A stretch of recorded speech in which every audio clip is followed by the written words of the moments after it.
नमस्कार, आप देख रहे हैं उत्तर प्रदेश टाइम्स और मैं हूं आपके साथ ज्योति मिश्रा। देश में बुलडोजर एक्शन काफी विवादों में रहा है। बुधवार को इसी मामले पर सुप्रीम कोर्ट ने सुनवाई करते हुए बुलडोजर एक्शन पर रोक लगा दी। सुप्रीम कोर्ट ने बुधवार को एक बड़ा फैसला सुनाते हुए कहा कि बुलडोजर से की जा रही कार्रवाई असंवैधानिक। अदालत ने कहा कि किसी व्यक्ति का घर केवल इसलिए नहीं गिराया जा सकता कि उस पर कोई आरोप लगा है। अदालत ने कहा कि आरोपों पर फैसला न्यायपालिका का काम है, कार्यपालिका का नहीं। Justice B R. गवई और जस्टिस के.वी. विश्वनाथन की बेंच ने कहा कि अपराध की सजा बुलडोजर कार्रवाई नहीं है। किसी पर मनमाने तरीके से बुलडोजर नहीं चलाया जा सकता। आइए आपको बताते हैं बुलडोजर कार्रवाई पर सुप्रीम कोर्ट ने क्या कुछ कहा। सबसे पहले बात करेंगे सुप्रीम कोर्ट की टिप्पणी में 10 अहम बिंदु के बारे में। सबसे पहले कोर्ट ने कहा, अपराध की सजा के तौर पर किसी का घर नहीं तोड़ा जा सकता। आरोपी केवल एक है, इसकी सजा पूरे परिवार को नहीं दी जा सकती। मकान केवल एक संपत्ति नहीं है, ये परिवार के लिए आश्रय है। दोषी के खिलाफ मनमानी कार्रवाई नहीं की जा सकती। गलत कार्रवाई पर पीड़िता को मुआवजा दिया जा सकता है। ध्वस्तीकरण से पहले 15 दिन का समय दिया जाना चाहिए। मकान के बाहर नोटिस चस्पा करना चाहिए। मकान मालिक को सुनवाई का मौका मिलना चाहिए। मनमाने तरीके से किसी पर बुलडोजर कार्रवाई नहीं की जा सकती। बुलडोजर एक्शन आशियाने के अधिकार का उल्लंघन हो। कोई और विकल्प न होने पर ही बुलडोजर कार्रवाई की जाए। सरकारी अफसर जो मनमानी करते हैं उनके खिलाफ एक्शन लिया जाए। अफसरों को अपने खर्च से घर बनवाना होगा। अदालत ने सभी पक्ष को सुनने के बाद ही आदेश जारी। अदालत ने कहा कि हमने संविधान के तहत गारंटीकृत अधिकारों पर विचार किया है।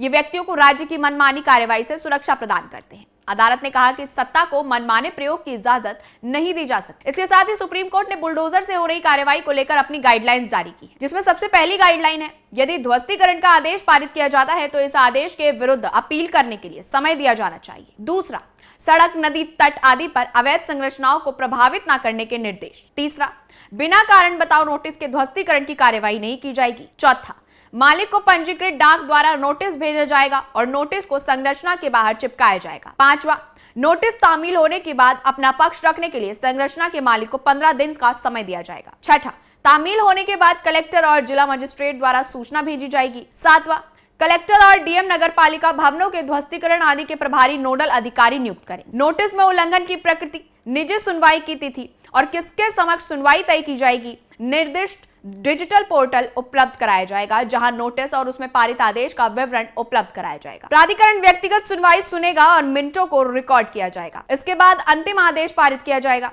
इसमें यह उत्तर दिया जाना चाहिए कि क्या अनाधिकृत संरचना समझौता योग्य है, और यदि केवल एक भाग समझौता योग्य नहीं पाया जाता, और ये पता लगाना है कि विध्वंस का चरम कदम ही एकमात्र जवाब क्यों है। आदेश डिजिटल पोर्टल पर प्रदर्शित किया जाएगा। आदेश के 15 दिनों के भीतर मालिक को अनधिकृत संरचना को ध्वस्त करने या हटाने का अवसर दिया जाएगा, और केवल तभी जब अपीलीय निकाय ने आदेश पर रोक नहीं लगाई है तो विध्वंस के चरण होंगे। विध्वंस की कार्रवाई की वीडियोग्राफी की जाएगी। वीडियो को संरक्षित किया जाना चाहिए। उक्त विध्वंस रिपोर्ट नगर आयुक्त को भेजी जानी चाहिए। सभी निर्देशों का पालन किया जाना चाहिए। इन निर्देशों का पालन न करने पर अवमानना और अभियोजन की कार्रवाई की जाएगी। अधिकारियों को मुआवजे के साथ ध्वस्त संपत्ति को अपनी लागत पर वापस करने के लिए उत्तरदायी ठहराया जाएगा। सभी मुख्य सचिवों को निर्देश दिए जाने चाहिए। दुर्भावनापूर्ण तरीके से काम करने वालों को सुप्रीम कोर्ट ने नसीहत दी है। कोर्ट ने कहा, यदि राज्य का कोई अधिकारी अपने पद का दुरुपयोग करता है या पूरी तरह से मनमाने या दुर्भावनापूर्ण तरीके से काम करता है तो उसे बख्शा नहीं जाएगा।